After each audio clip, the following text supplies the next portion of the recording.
Hello, everybody. My name is Asif, and I'm here with Rohit and Lucky for another episode of AyAyAyAi. We're on a Wednesday in the middle of the week. We want to get pumped up and get ready for the future and stay informed about the future through data literacy, through AI literacy, any literacy you can think of that will prepare you for the future. And today we have our bright hopes of the future, Rohit. He's going to talk about his so many experiences that mind boggled me since I've known him, and I'm hoping that he will shine some lights on some of his experience, and we can incorporate machine learning AI into it. So, Rohit, you start with AI. How do you say Uh, ay, ay, ay, ay, it? ay. Yeah, that was good, but you got to hit it like a tone, like ay ay ay ay ay. All right, let me try again. Ay, ay, ay, There you go. There you go. That was excellent. Yeah, but but let it flow, my friend. yeah. Anyway, thanks for the introduction, Steve. Let me introduce myself. So I'm Rohit Dharmadakari. I'm from Delaware. I go to school in the University of Arizona, and I'm studying economics. I was really interested in cybersecurity field when my like past two experiences when I was an IT analyst as Mr. Car Wash. And then I realized after being in a car wash, I was like, man, people don't know anything about technology. Like, I think one of the worst experiences I've had, or the funniest experiences, was I had to reset a printer in a different location, and the person just didn't put the printer paper in. And I like went through the system, like logged, like resetted the entire system, and then and I made sure I was like, hey, did you put printer paper in? He was like, yeah. Everything looked right on my end, so I was like, "Are you sure there's nothing?" He goes, "Is there supposed to be printer?" And I'm like, "Yes, there's supposed to be printer in this." So that was my experience with IT and cybersecurity, and that's when I kind of fell in love with it because I was like, maybe this is not for everyone, but this is for me because I realized that not everyone is on the same page. No, you're exactly right. You're exactly right, and we have to be there for the middle. To bridge that gap for the individuals. In some cases, they need just a little bit of help. And that technology, for some reason, is easier for others than it is for some. And I'm glad that you're there for us. Rock on. Yeah, and I mean I guess the biggest thing with my school, and I always tell the students because I'm a TA as well, is stop being on instead of being on social media, like learn about it and then go on it because it relates to cybersecurity and IT.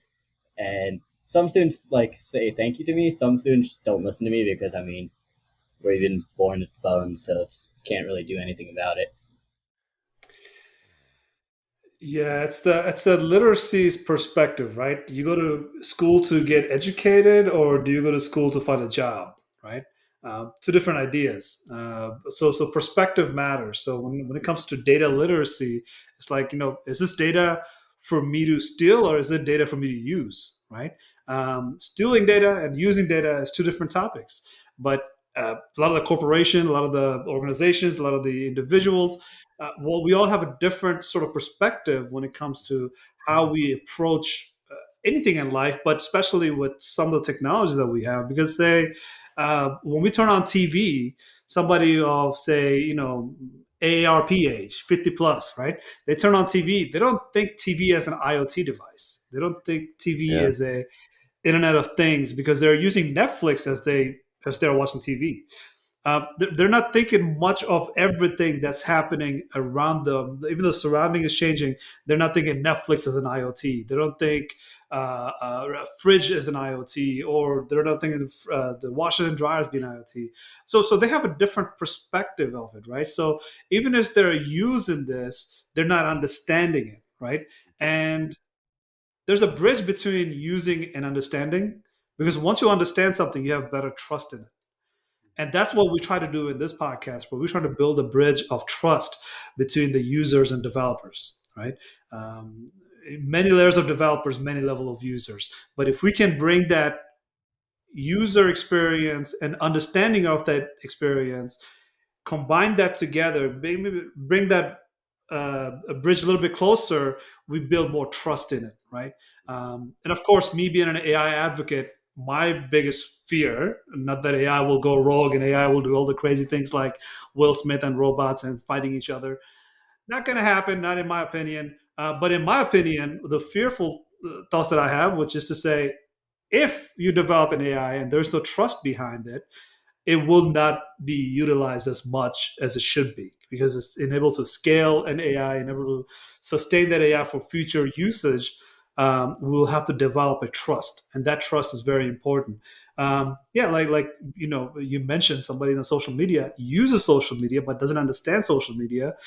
You come to a different conclusion, and when your trust is broken, it rapidly goes down the hill, right? But if you understand it, you actually try to build up on that trust. It's like, okay, all right, hold on, I'll give it a little. I'll give you a break. I'll give you a break. So Facebook has have had about 18 breaks in the last 18 years because they trusted and they've taken advantage of your trust so often. They're still lingering with their social media platform. But as you see, other platforms are coming into the town like TikTok. Of course, Instagram is part of Facebook, but all the social media range of social media uses you have, users not understanding how that platform works, their ability to leave that platform overnight, it just becomes easier because you have no trust. Why even stick around, right? If you have to leave, you leave. So when you see people going towards TikTok in a drove that no other social media platform have seen since the inception of what Friendstar, right? Friendstar was one of the first social media. MySpace before MySpace. MySpace. Uh, I so honestly was they not. leave. They leave very fast because they don't have the trust. Well, I have a question for you. You know, us like the older generations, um, and I'm in my 40s, right? I think about privacy because it started to grow when as government gets more into governing, you have individuals like myself that don't want to be governed, and so privacy becomes a big thing. And we've watched it kind of our privacy just kind of erode with the internet. So people of your generation, they're used to seeing, they're desensitized when it comes to because all these technologies, all these platforms were just a way of getting out. Do you see privacy being an issue with your generation? Like, do they care? Uh, I honestly have had this conversation with many people, and no, they don't care. It's kind of sad because, I mean, I grew up with a phone. I mean, my first phone wasn't a smartphone, but it was like I grew up when I was younger with like a smartphone. But like, people don't realize like how much information you're actually putting yourself on the internet, and they don't realize like now with how much data that's been like that they know more about us than we know about ourselves. They know, like, for example, like when we're go like when we wake up, what's our first app. So that's why when you like go down on your like scroll down your iPhone, it gives you suggestions because it reads how your patterns are. And not many people in like my generation really think about that. They just care, hey, it's a new social media app, it's a new thing, let me just use it to stay like on the trend. But what is the trend? I think at some point it's like, for example, like I know I sound a little biased. Like I'm a digital minimalist, which means I don't really use social media a lot. Like I have Instagram and Snapchat, but I don't have it on my phone. I hate TikTok. Will never use TikTok in my life. Not a Twitter fan. All I do is I text, and like everyone calls me an old head because like my three biggest things are text, call, and FaceTime. I hate everything else because it's like that's the most simplest way of communication, in my opinion. Plus, like I can do everything I can do on social media. Like I can send photos to people. I can send, like, for example, Snapchat. I can just send photos to people and like have a caption like by text. And I just don't think that people in my generation actually think about that. They just think about like they just want to follow trends because, like, for example, if you think about trends, like when the sneakers trend came out, no one really cared about like the price of the shoe. They just cared, hey, I want to be popular. That we're kind of falling into the same thing with social media. It's like if you don't have this, you're not popular. Like, for example, now and we have a new there's a new app called Be Real, which is a competitor of Snapchat, and now everyone is getting onto that. But if they read like the data, like the privacy and stuff like that, you'll actually understand what information is getting taken out, but they don't really want to think about that.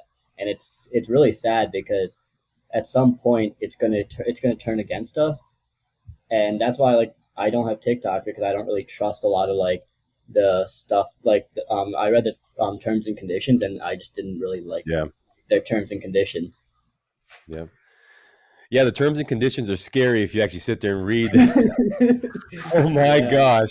Not only can I connect to your phone, I'm going to connect to your computer. I'm going to connect to everything. I own you at yeah, that point.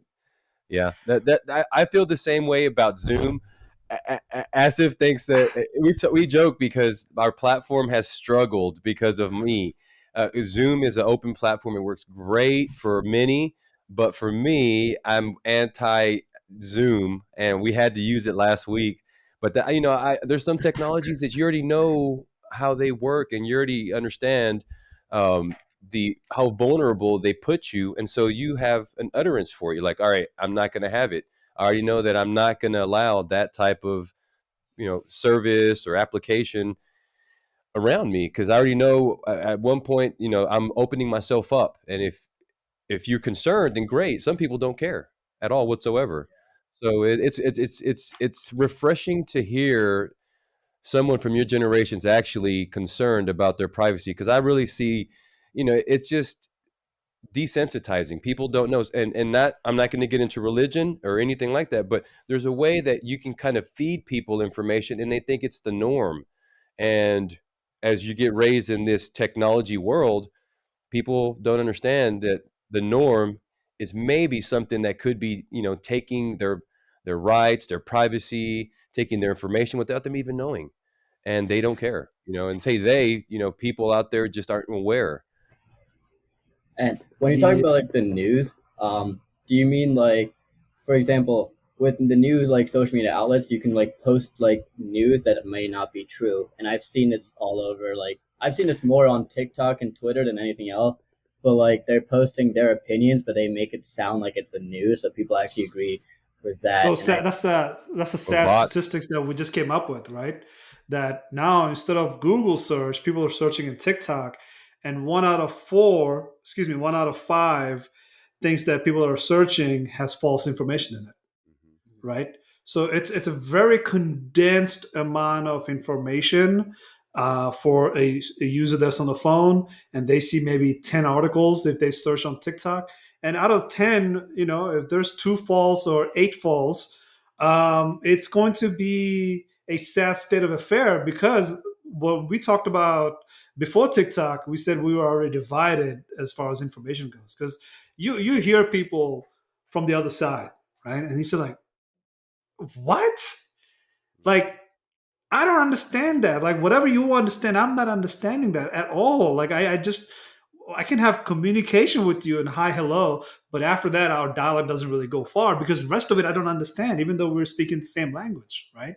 It's the information bubble that you create with social media. Now that the social media platform that you are utilizing is not owned by the Chinese government, but literally is regulated by the Chinese government, and that has been proven over and over because BuzzFeed and all these other people that have spied on on the TikTok boardrooms, they were able to find out that there's information that the Americans are not privy to understand. Right? They don't know that their user action is being sent to Chinese government for Chinese government to understand how to manipulate and create a bigger bubble inside of a country that doesn't necessarily have to be US. You can control many other countries by these bubbles. So let's say, for example, Philippines, right?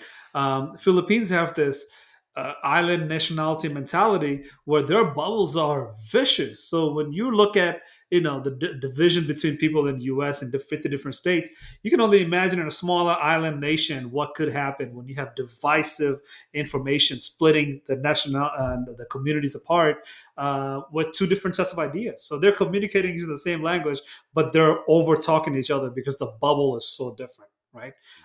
So terms and conditions. Oh man, I look. I'm all for terms and conditions because there's a joke about in Family Guy where they talked about terms and conditions. That said, like, you didn't read the terms and condition, but at one point somebody will come up to you and punch you in your face, and you have to be okay with that because you hit I agree button, right, without reading the Exactly. terms and condition. So look, terms and condition is an issue, but the issue that gets even more massive is because this ability for an organization to create a psychological operation, right, within the user community, right, and I don't have to go overseas to talk about TikTok. I don't have to talk about a Hmm. Chinese company. I can talk about Facebook. Facebook has done a and B testing using users' ability to maintain their emotional well-being, right? So Yeah. they literally apologize. Of course, like I said, 18 times they have apologized for all the evil shit that they have done. Um, Wow. Yeah. they apologized, said that we fed the user knowingly emotional content, as in angry content, content that will make you cry, content that will make you giggle, content that will make you feel certain ways. So they did an A and B testing to figure out like what works on people. And these people didn't sign a terms and conditions to say like, from now on you will test on me and I'll be okay with that testing. Feed me all the contents that makes me rage out, right? Feed me all the contents that are like, just super violent, right? Feed it to me, man. Feed it to me. They did not have that option.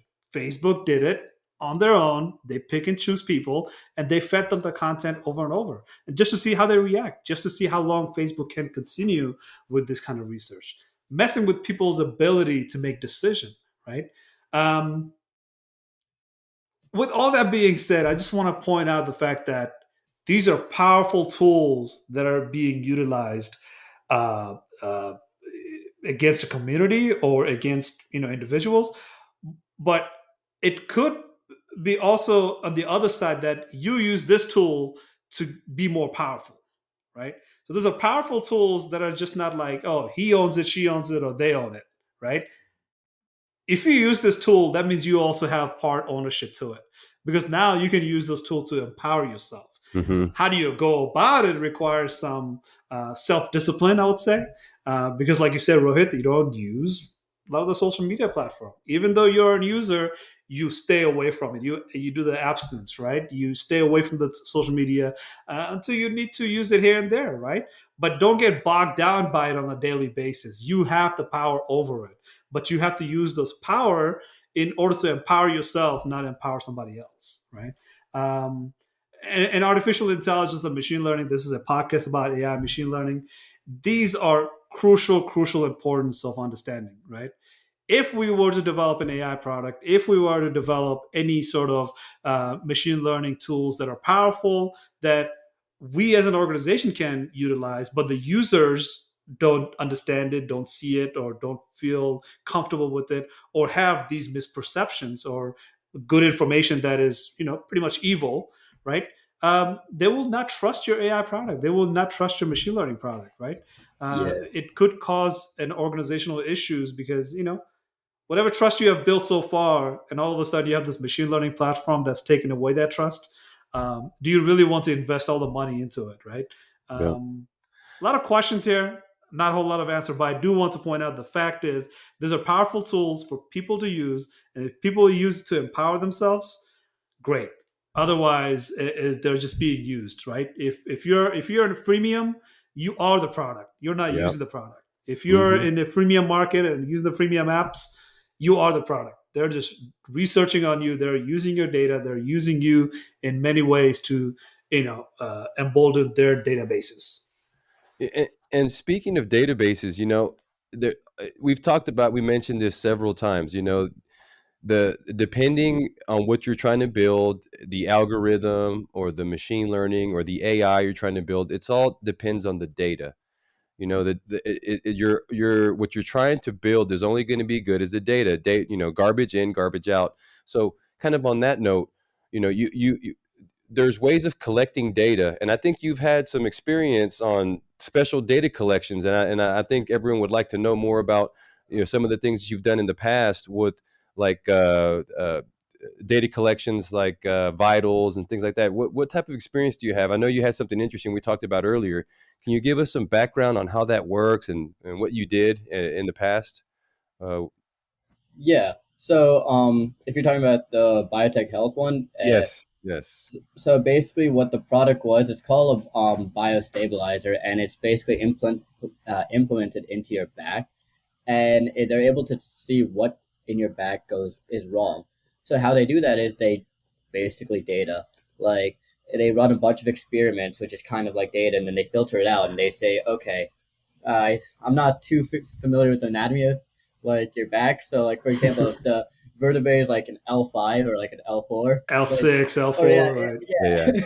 So for example, if my L5 is not like like working properly, this product would basically run a bunch of tests saying like if a certain amount of pressure is put into like the left section compared to the right section, what side is actually going to uh, feel worse than left or right, and it kind of takes away it like helps. For example, like let me give like a tennis player, and I work with an athletic trainer on my shoulder. They do it like by hands, like she'll like my trainer will be able to figure out where's my injury by just trying to point it out.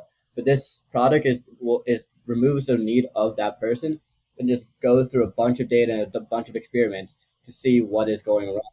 And they're using this product for they're trying to sell it to like hospitals and stuff because it's at this point like biotech is going to be, and like I said ag tech in like past, but like biotech and ag tech is going to be one of like it's starting to come up more and more. It already has, but it's like these new things because machine learning and like because of like where like AI able to get a lot of like data more than we're able to even like comprehend. These products will revolutionize like how we go to basically a normal doctor. If I would go to a normal doctor, they just had to put the product on my back. All they have to do is just read the data. They don't even have to like they don't have to like actually like examine me anymore because they're like, hey, this is the data tells me this. And typically more like with more data, it's more right because we have a human bias. Wow. I've seen so much of that where they're using AI to identify error rates and identify ways of helping people or identifying cancer. And then with this being able to identify areas, because my back is killing me right now. I'll be honest. Man, I tell you, I've had problems with my TL, I don't know, between my shoulders, whatever Yeah. that area is. I've had so many problems, and so man, that not that okay. Doctors are not going to ever be one of those things that you can just dismiss, and Yeah. nursing is one of those other things. But to have an AI that can help you help people faster, because I think the back has always been the kind of the question mark for doctors, because you got doctors, and then you have chiropractors, right? These are the guys that the pop specialists that say, okay, you got a problem, I'll pop you in certain ways, boom, you're good. And then some of that stuff I think is maybe it's I don't want to offend anyone, but at the end, if you're a chiropractor, but some of it, you don't know if it's actually going to help you or if you're going to need some kind of medical procedure, or if they just, they hide it with pills, or they figure out a way to ease the pain. Either way, the back is a very difficult thing to work on. And to hear that biotech and they're saying, you know what, now we're doing AI and figuring out patterns of identifying ways to um, identify things, problems with your back easily, more readily than they were before is amazing. That's fantastic, and that's today, right? That's Yeah. actually working today. hmm Wow, If wow. to go on your note with the chiropractors, I honestly go to a chiropractor because I like getting my bones popped and it sounds cool. That's all. I know, but right? but but if you had some statistics behind it to say like for my age, for my range of nationality, or I was not that's not the word, not the nationality, but like for ethnic background for myself, like what's our body structure like, how does it work for us? So ancestry.com, 21 and Me, and all these other genetic companies that are researching these and taking in all this information, they're able to give you a statistics behind what sort of body frames do you have. like what's the strength in your bones, like what's your deficiency in your body that might not fit the groceries that you go to and eat your food from, right? Or sort of fast food place that you go to, how do they affect your body versus the body of somebody who's not from your ethnic background? So there's lots of variables that you have to work with in order to provide that statistics and that data that has to be very accurate with least amount of bias, right? A good amount of bias, but I guess it has to be very well crafted, right? Um, Long story short, lots of data, lots of algorithms, and then have the ability to have the right type of people engaged in it. There's somebody who can say all the L5s and L6 in a in a short sequence, but have it right. Compared to me and you, we don't know much about our back, even though we live with one all of our lives, right? We know more about bottom of the ocean than we know about our brain. We don't know much about our body.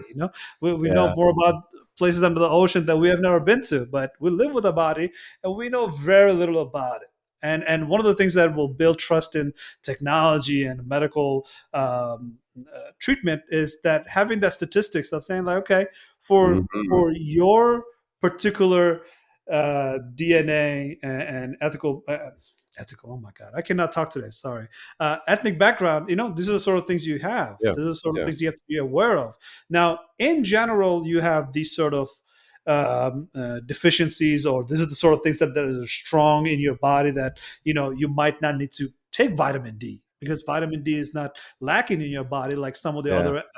other ethnic background will have missing from their body. Yeah. Or say it's very lacking. You need to have these kind of things. Like for me, I have cholesterol not because I ate bad food, which I do eat bad food, but because of my ancestry, right? My Yeah. ancestry gives me cholesterols that I cannot help.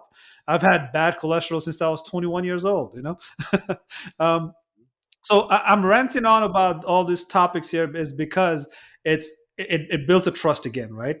It's machine learning, it's AI that are being utilized for medical treatment, medical devices, and just the medical practice in general, right? So there's a whole lots of layers where the AI and machine learning comes into play, and this machine learning needs a whole lot of data, and they need those data to be collected for a very very long time, not because Rohit said I have a back problem. Can you do some back data for me and then have it be ready from yesterday, right?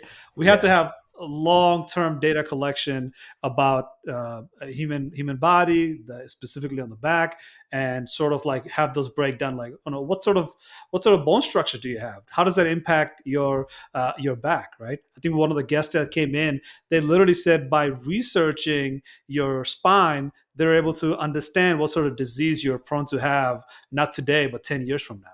And what sort of steps should you take in order to prevent that from happening? Because your spine is like a central network that is not your brain, right? But your brain literally runs off of that network of spine, right? Your spine is what's feeding your whole brain, right? You don't have to have a brain; you have to have a spine first, in my opinion, right?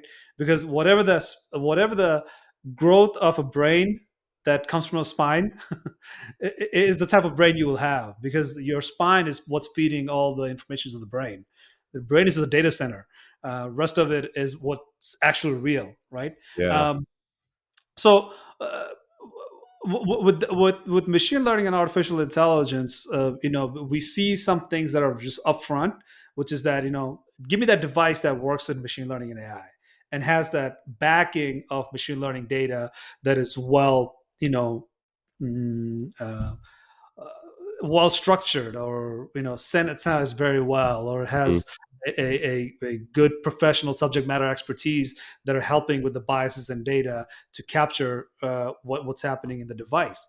But the other side, the far spectrum of device, is just the research. Like, what about those data that cannot produce a hardware, cannot produce a device that you can feel and touch with your hands, right? So between me and you, like somebody who doesn't work in medical profession, but like somebody like a doctor who's going to be able to say, just from data that is in front of me in the monitor, I'm able to detect you Yeah. with whole sorts of problems that you might have as an individual, right?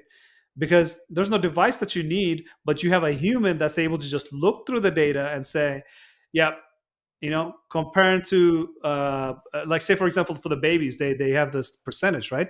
uh, how much weight does this baby have? Okay, what percentile are they in, right?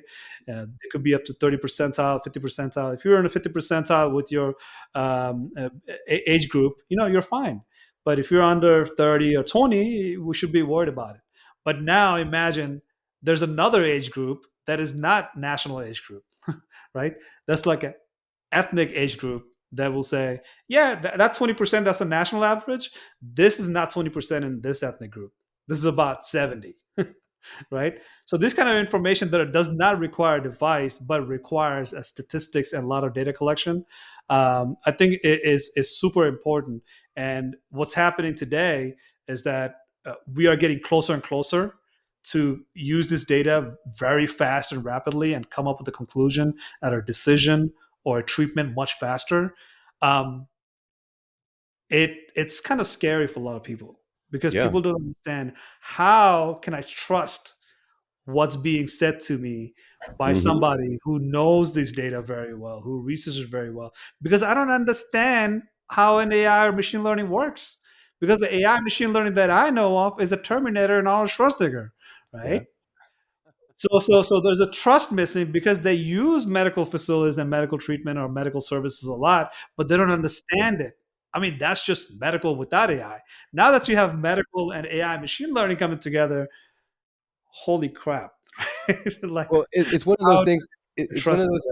Yeah, no, I agree with it, but it's one of those things that, okay, are we going to become where we become, okay? And you have to really follow me here. Are we are we coming to an age where we're going to accept AI, and AI becomes an appendage, almost like an extra arm, where we become more like cyborgs, where Neuralink and we talked about earlier. You can elaborate it more on where we can have chips that are, much like when you chip your dog, Implanted. Yeah. Implanted. implanted, when you chip your dog. But these chips are not there just to give you a reader, address, but these chips actually have uh, proactive, communication, where you go back and forth, where the others, they just have a reader. These are going to be actually implants that can provide data on the host. And there's going to be tons of different data, much like you said with the back. There's different types of technology that have built up the data enough to where they know how to analyze our bodies. Now they can measure the charge in our brain now to be able to say, okay, we know what how to take data out from your brain and measure it. Now we can measure the impulses. What experience do you have with that? Because I know you have something interesting with the implants. How does that work? Um, Honestly, I really don't like the implants is more the livestock, so I can touch on that with the livestock like Yeah, yeah, wise. yeah, yeah, yeah, yeah. Uh, That's fine. so basically, like what you're saying was it. Uh, Another company I worked for was like they had a chip system that basically goes into the livestock and it reads their vital signs. And with that, I don't know what it actually directly attaches on because that was actually a good question you brought up before. I was still thinking about that. I'm going to ask my former boss because I actually saw him recently when I went to Canada. But uh, how the process works is like basically you're looking at a computer screen and it's just a bunch of vitals. So as a like an average Joe, you're not able to read really like vital signs. You could be like, oh, cool lines, and then this is a terrible joke, but like in the movies when when they're in a hospital bed, it just flatlines. That's when you're able to read that's when you're only able to read the vitals, in my opinion, at least for me. But Yeah, right. uh, That's the one that uh, makes sense. yeah, it's like if it's not moving, then I was like, oh, that wait, is that person Yeah. alive? But Yeah, is there beeping going on here? What's that beeping loud? yeah, but with like the livestock, basically, this system contacts doctors right away, which is actually really interesting because if you think about it, if you like to go back to your point, if we have a chip system that's implemented into us, doctors would know and like healthcare providers would know when we're sick before we're sick. For example, maybe if we get chipped, like I'll give you like a livestock like example, like if a cow is pregnant, the system will actually call the nearest doctor. That's why we have to get mobile base stations because they need to like the system will actually automatically like schedule a doctor and stuff like that. Because in livestock, typically the doctor comes there because we can't really. I mean, you can bring a big trailer, but like it's more rare. I mean, it's more often that the doctor will come to the farm. So if we did that the same thing with the humans and stuff like that, I honestly think it'd be interesting to see how we do that, because if we're doing this with livestock, if you think about it, we've evolved from primates. We've evolved from monkeys. We're technically we've like they if they do this same thing with if they do this testing with animals and stuff like that, they probably do. And they're just like they're not really telling us, but it would be a big, in my opinion, it'd be a huge ethical issue of like I don't know if y'all remember, like when they were like everyone was thinking like the COVID vaccine was just not even a real vaccine; it was just to get everyone microchipped. I feel like that would happen again because everyone, like, even though like when we're talking back, like people don't care about privacy, they I feel like they would care about what we put inside our system and what because right now our phones, we don't really put it in our systems. It's like a personal handheld device that you can stop at any time. But once you put something in our system, it's kind of like the movies like Suicide Squad, where they had our they had chips implemented in the system, and if they don't follow the rules, they die. So I feel Right. like people are Oh gonna be worried. wow. Yeah, yeah. I think Lucky brought up a good Kill Bill. point of how what I understand AI and machine learning should be, and one that I would recommend. Like we're on board with about this stuff because, like, you know, if an AI or machine learning is an extension of your body that is not implemented in your body, it's perfect. So you look at Apple Watch, you put it on, it's able to tell if you're ovulating, if Yeah, you have Yeah. another person growing inside of you, and what sort of body changes are you going through just from your pulse, right? So it's able to do what you just said, which is take it off and it's gone. It's no longer near you. You can go 1,000 miles away from it. It's not going to follow you home, right? These kind of technology I can get behind. And what happens with this kind of technology is that we build whole lot of data and whole lot of consensus together if we can do it right. Right. So I like how Apple has a lot of approach about data privacy, and some of the actions they've taken. Some of the actions that they've taken is really, really bad. For example, they pretty much came out and said we're scanning all the photos that you take in order to understand who you are as a person, what kind of photos you're taking. It's really bad because they literally have a profile on you that Facebook will only have a wet dreams about, right? Facebook can nowhere near get to Apple's status of collecting data on you. Because Wow. Apple is literally listening, literally watching you, literally measuring your heartbeat with your Apple Watch, and watching how many steps you take a day, everything. Like it has so much data. But this is the type of company that we trust because we have some sort of understanding, but not a whole lot, but some sort of understanding. And with this type of technology, the data. So at this point, we're pretty much talking about a, uh, a data sensors, right? These are the sensor points where the data is coming from. Now, when you mash them together, you find a data fabric where you'd use your Apple, you use your Apple phone, Apple hand watch, you got your Apple TV, you got your home secured by Apple cameras. You got all sorts of stuff. They're talking about Apple cars. Maybe Apple will invent cars soon, whatever the case is, right? So you have data mesh, the data fabric that you're developing in order to get a full picture of how to give you that good health, a good early detection, if not a good home security, right? Yeah. Is your body healthy? We can help you with that. Is your body deteriorating somehow? We can help you with that. Or if not, do you prefer to keep your home secured? Because we're able to give you a better home security because all the products are interconnected using the IoT sensors, right? Your yeah, Apple phone is an IoT sensor. It has all sorts of sensors built into it in order to collect information and data. And if you combine this data and you develop a machine learning technology and capability, you are able to engage with the customer in a different level of intimacy, right?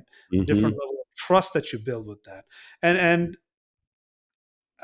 I see the resistance behind it, but like this podcast is about, it's about to educate people about AI machine learning. Both side of it. There's bad and good.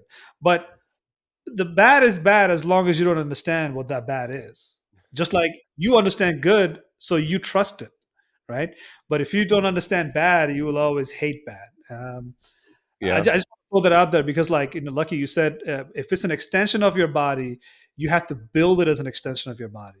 It has to augment your lifestyle. It has to augment your business process. It has to augment your national security. It has to augment your international relations. Whatever the case is, it has to augment. It has to be an extension of your capabilities, rather than to say, well, this thing is a burden. This thing is just ruining my life. I don't know how to frame that properly, but the correct use of AI machine learning is to how an AI machine learning can augment or extend your capabilities. Mhm. You know what? I got a real, I got a vision, not really a vision, but I thought about, this, the fact that we're having so many things help us and help. The honest truth is we live longer now. They said we live longer hundreds of years ago, but now I know from statistics we live longer than we did, 20 years ago because of medical breakthroughs. But what you guys remember the movie Wally? Do you guys remember Yeah. what Wally? Sure. So yeah, the world outside of the world being destroyed, but you see the 5-10 shots or minutes of them with the actual living humans living in space, and they are so spoiled because they have AI doing everything for them. They have these alternate worlds. They're everything that we see and project probably being a bad thing. The way they made it, it was fantastic.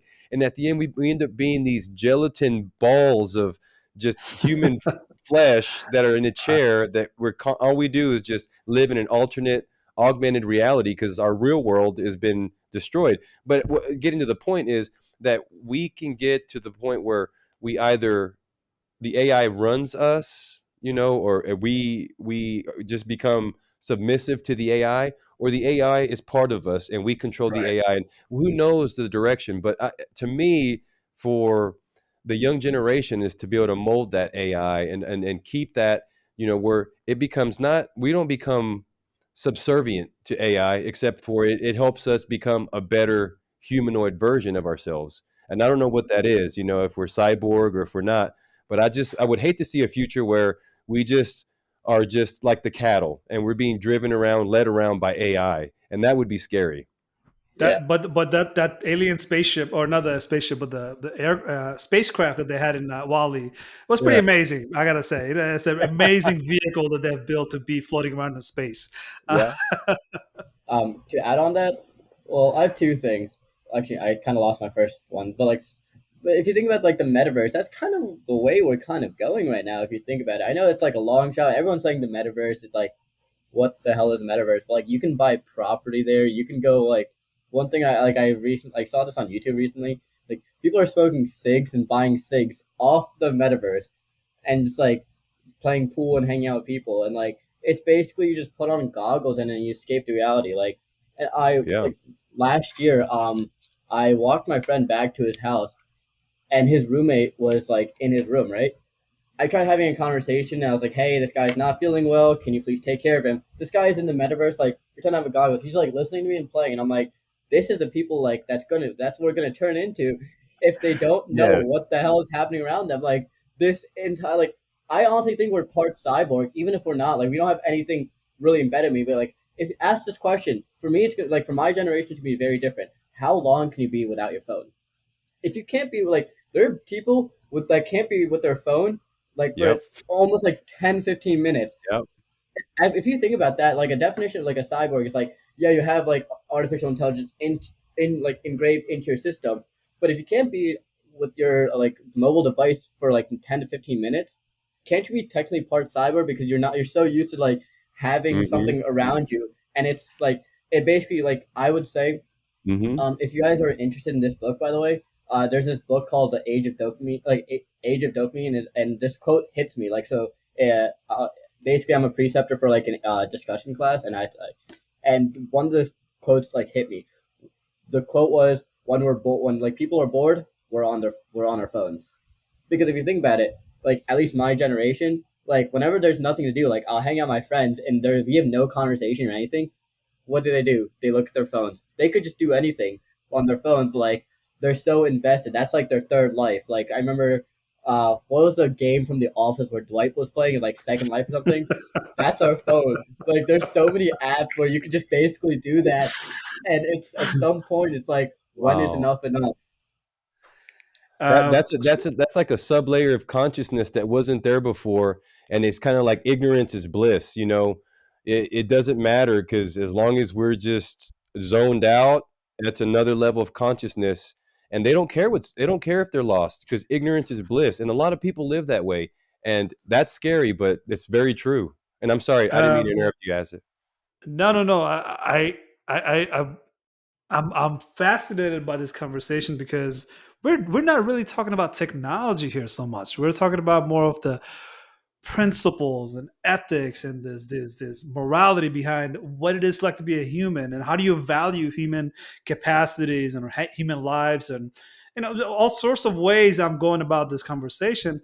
And that's what it means to have technology. Like, is a technology a platform to give rise to all the things you need in life, or is it a technology to take things away from you, and leave you with blank, right? Leave you with meaning, like leave you with a meaning that has nothing to do with you, right? That meaning that you have is meaning that you have through social media, right? So some of the things that you have described, somebody's meaning of life is through their social media friendship and Yeah. social media followers, social media activities. Like you talked about somebody buying something and hanging out in a VR world.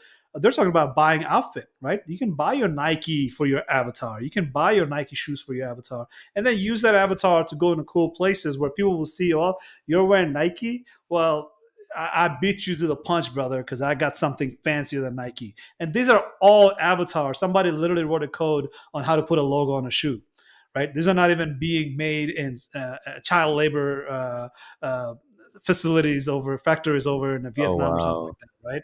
So the I think I went off track a little bit, but I want to go back to that meaning of what it is that you're trying to accomplish through your phone. So it's technology that takes you away from uh, the time that you have in this earth as a human and the space that you occupy. What is the meaning of that? What is the meaning of the time that you spend here and the space that you occupy as a person? Because of course, once you disappear, you no longer occupy a space above the ground. You're underground, right? Or you shoot yourself up to the space, which I think is cool as hell. That you just shoot yourself up to the way to the Mars, right? And that's going to happen sooner or later. But going back to that meaning of it, that time and space that you occupy, you're not having any meaning behind it.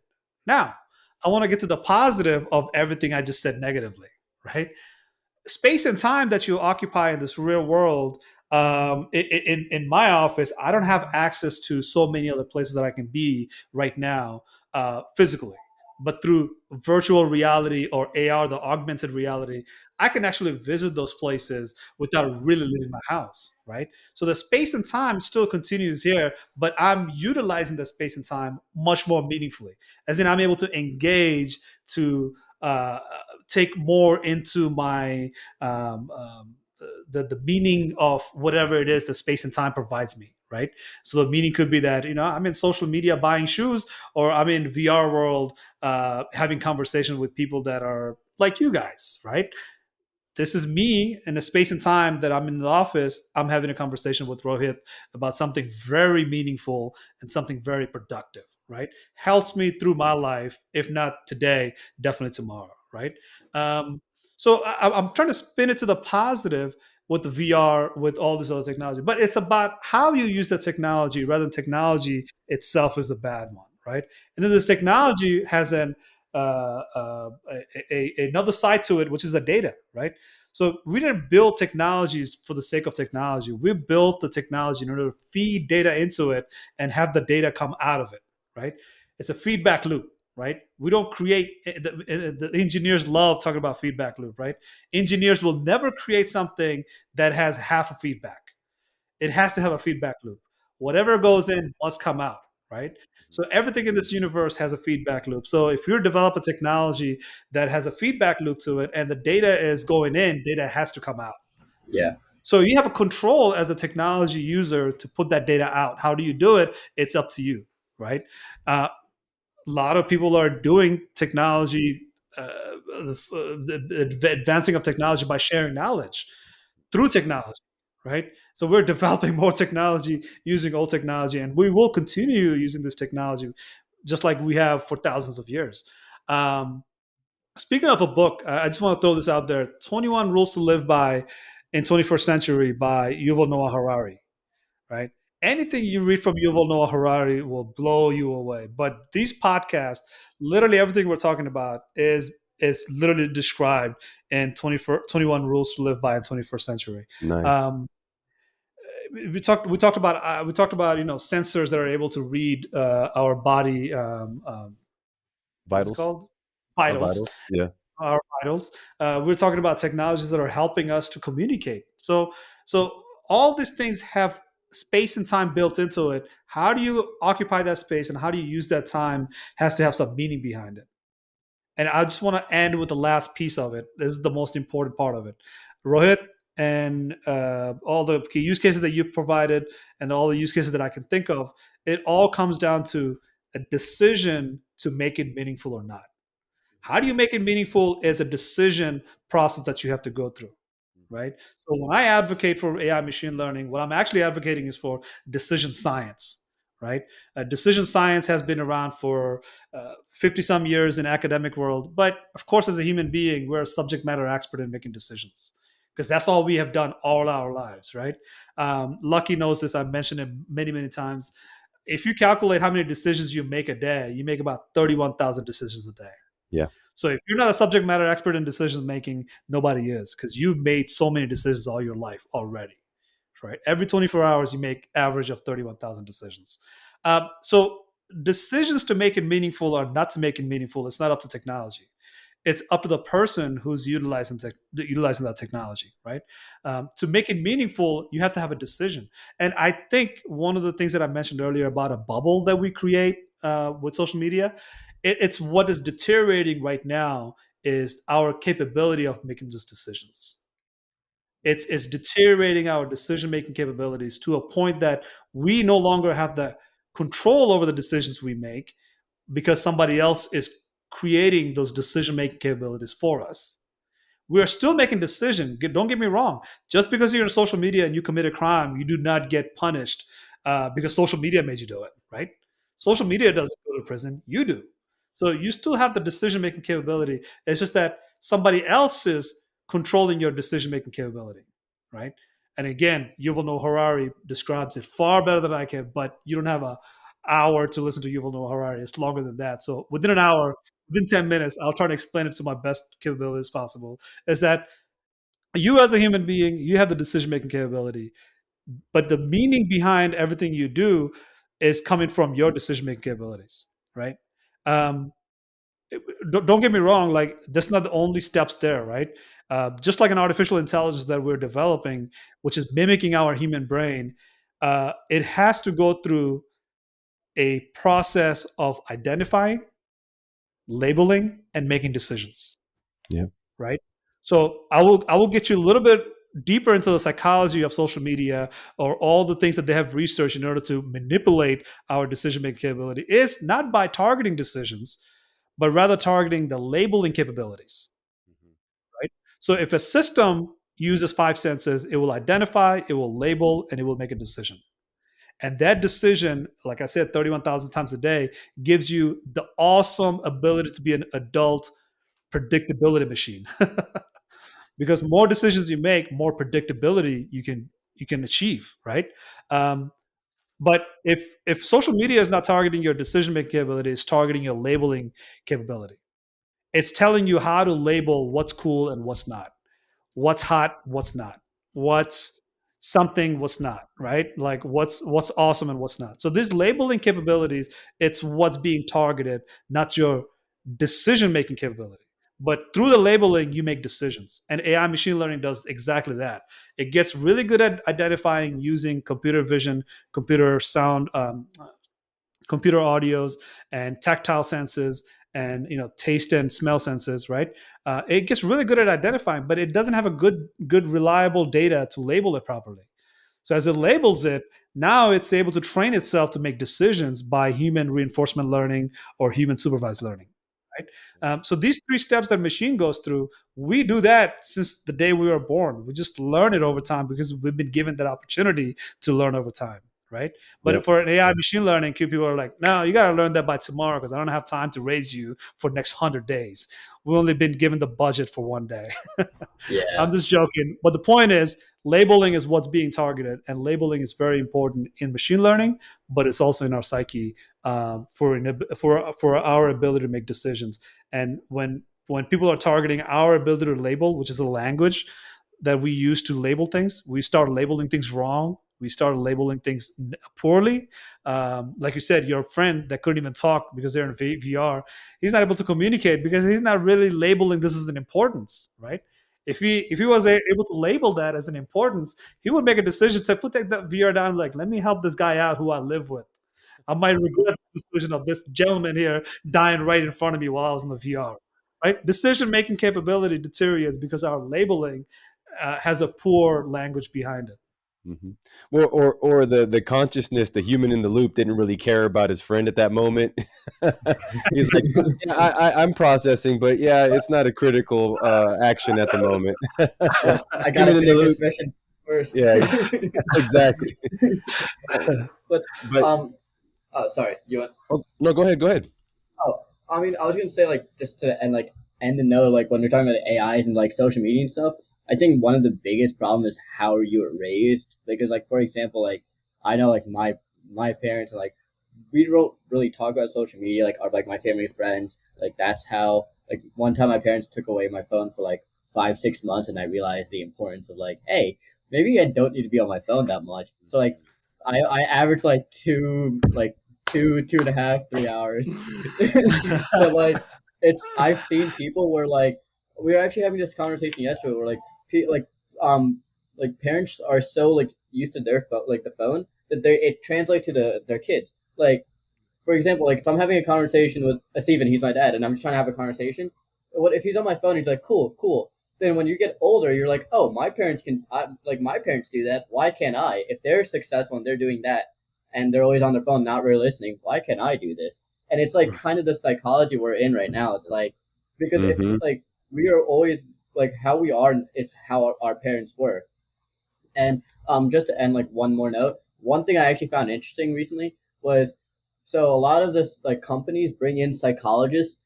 Like for example, I wish I really had a better example, but like they like with this Instagram feature, like now you can swipe to the left and then go to the like you can now post on stories and stuff like that once you swipe to the left. They bring in psychologists to like say and they read the like they first people read the data and then they bring in a psychologist like, hey, the data says this, how can we fix our ads? And that's how like other fields are actually getting incorporated into artificial intelligence. They're not like directly getting involved in artificial intelligence, but like they'll get the recommendations and all the data, and then they'll bring in a third party, be like, hey, this is what our data says from our like from our AI. How can you help us? And that's how we're slowly getting like that's how like things like this are getting bigger because the data is there, but we can only process the data. They need someone else to just like connect the bridge together. Well, before I knew social media, I knew about Oreos, right? Cookies and Cheetos. They're made to taste in a certain way, so that way your next Yeah. bite is good as the first bite. You got the Oreo, you got to share, you got to I send it through cyber real quick, please. It's a study. There's a psychologist that comes into play to say, you are good at making food, but this is how you make your food for the brain. So the brain literally loses itself in order to take the next bite until it's like literally have no capability to feed the body anymore, right? So social media. Look, I'm negative portraying social media, even though I know the positive side of social media. And the White House literally had a 16 panel conversation about what social media is doing, how it's negatively impacting to the youth population, how our psychology is changing, excuse me, how our psyche is changing because of social media, and how we are growing as a nation, and how that will impact us in the future. Look, we can go through it all day long for many, many podcasts. But what we have to come up with is a solution, because that's not one problem. That's a layers of problem because I don't think you want to live in a world without social media, right? I don't think I do. Even though I don't use social media, but I don't want to live in a world that doesn't have social media. I need that. I need to have social media exist so that way we have that cohesiveness that we didn't have before, right? Hmm. Because Yeah. human history is trials and errors. So, again, Yuval Noah Harari will teach you all the history you need and some more because he goes into some detail. You're like, I didn't need to know that, but I'm glad I know, right? Um, so it's the need for social media that we have. It's very important. We have it. We had the taste for it. Now, just like Oreo, we're not quitting anytime soon. Yeah. I still have Oreo in my pantry, bro. So, um, I want to end with a good note here is that artificial intelligence and machine learning will be the power that makes social media do good for us rather than do bad for us, right? So Wally situation that happened where human have decided that they want to become a gooey like creature that is being fed through a machine without any muscle activity. It's only possible if we decide that that's the meaning of life is, right? So artificial intelligence and machine learning can create beautiful products of arts and beautiful inspirational things for us to be inspired for and use our muscles actually rather than become this gooey space traveling fellas, right? Yeah. Sitting on a machine, Skin not knowing bag. what skin bags. That's right. That's right. So but even in the movie Wally, there is somebody who's intelligent enough to know the history, intelligent enough to know what the future is like, intelligent enough to know how to control a ship and how to keep the crew in place. Right? Crews are AI, but the humans are still involved. It's just that one human is involved, not all of them. And what we want to do is expand that one to many, right? Because more people are involved in AI machine learning, more decision making capability will come out of it, more meaning will provide to it based on these inspirational AI machine learning output rather than to say, let the AI do everything. I just want to have Oreos for the rest of my life. Good decision. Hmm. I'm down with that. So we're an hour to hour point at this point. So, great conversation can only last for so long, right? After that, we got to go back to reality. So, any departing thought, Rohit? um, I guess yeah. Since we've been like kind of talking bad about social media, I'll just say one good note of social media because this happened to me recently. It connects you with your family. Like for example, I don't really have a lot of family in the United States. Like my family is all in India, and we have like a WhatsApp chat that we all like stay together in. So like since we've been talking really bad about social media, I just want to like my departing thought is we I like this podcast because like we talk about the bads of social media, but like there's always a good social media. For example, staying in touch with like relatives and people like that. Like for example, I'm in Arizona and my friends are in Delaware. Sometimes like I might just hop on Instagram, send them a meme or something, and be like, "Hey, I'm alive. I just I'm busy." But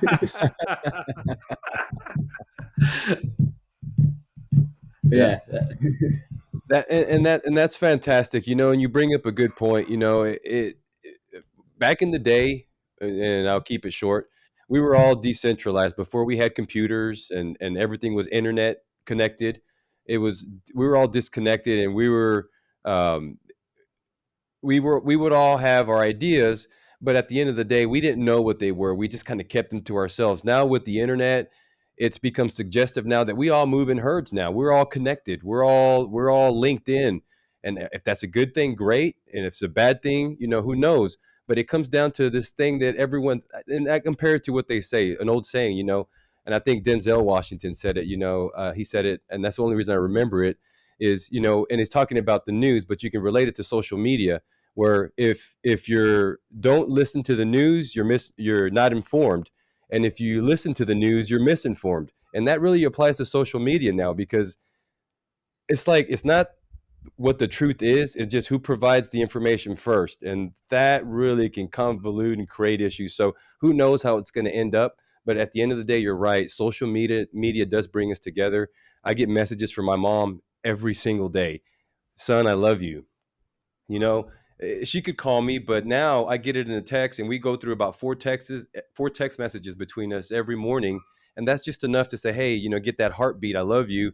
And then she goes through her life. Social media works great. She sends me pictures. That's the benefit of social media. So you know what?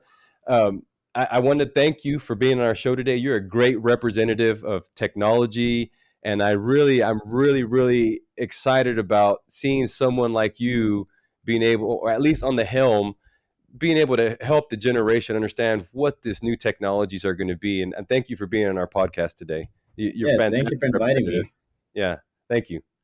Rohit, ay, ay, ay, ay. Got me pumped up, brother. Ay, ay, ay, ay. All right, guys. Thank you so much.